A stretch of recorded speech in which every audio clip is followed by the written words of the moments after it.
Terry Henry juga mampu buat tendangan ikut pusingan tawaf in swinger, iaitu pusingan kanan ke kiri terus masuk gol. Tak perlu orang tahan.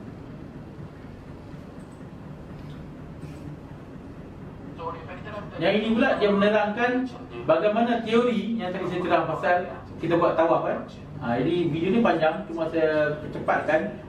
Dia terangkan macam mana orang tu berlari dan dapat pecah dekat dunia sebab jantungnya tu berada di sebelah dalam. Jadi Allah telah membantu untuk proses tekanan jantung tu jadi lebih rendah. Okey, apa lagi sukan dalam dunia ni mengikut pusingan tawaf? Jawapan terlalu banyak. Saya ambil contoh satu je sini. Lita lumba kereta. Perasan tak? Semua lita lumba kereta di dunia ikut pusingan tawaf, kecuali sedikit sukan lumba kereta go-kart dan Formula 1.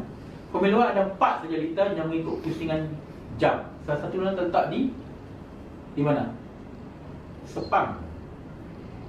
Sepang ikut pusingan jam. Tapi Singapura, track dia ikut pusingan tawaf. Bila orang tanya pada Perdana Menteri Singapura, kenapa buat track tak ikut Malaysia? Apa Singapura jawab? Dia kata, kami Singapura nak ikut bumi, Malaysia tak nak ikut bumi, tu Malaysia punya pasal. Itu hebatnya. Okey, so saya nak uji sikit pada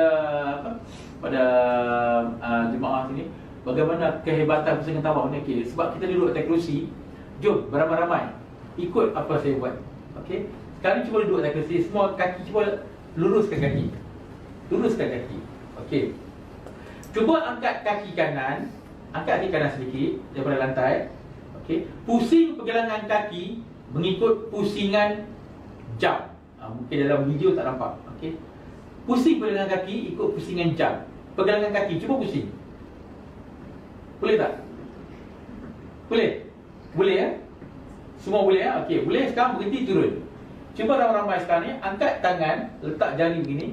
Cuba lukis nombor 6. Buat nombor 6. Buat berkali-kali. Nombor 6. Boleh tak? Boleh ya? Nombor 6 bukan nombor 9. Bukan nombor kosong, nombor 6. Okey. Jom, berhenti. Sekarang kita combinekan. Cuba angkat kaki kanan, pusing pergelangan kaki ikut pusingan jam. Pusing pergelangan kaki ikut jam. Jangan berhenti. Okey. Angkat tangan kanan buat nombor 6. Boleh tak? Jawapannya memang tak boleh. Memang tak boleh. Okey, jom kita latih balik pula. Okey. Sekarang ni angkat kaki kanan, pusing pergelangan kaki ikut pusingan tawaf. Kalau tak ingat tawaf, ingat lawan jam. Ikut pusingan tawaf. Angkat tangan kanan, cuba buat nombor 6. Boleh tak?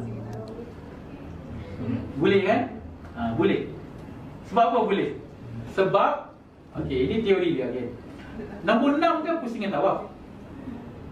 Nombor 6 pusingan tawaf. Jadi bila kaki buat pusingan jam, otak mendapat oksigen dan darah daripada jantung mengikut pusingan tawaf. Okey. Jadi otak berfungsi ikut pusingan tawaf. Nombor 6 kan pusingan tawaf. Tiba-tiba kaki buat pusingan jam, maka tak ada sinkronis antara kaki dengan otak.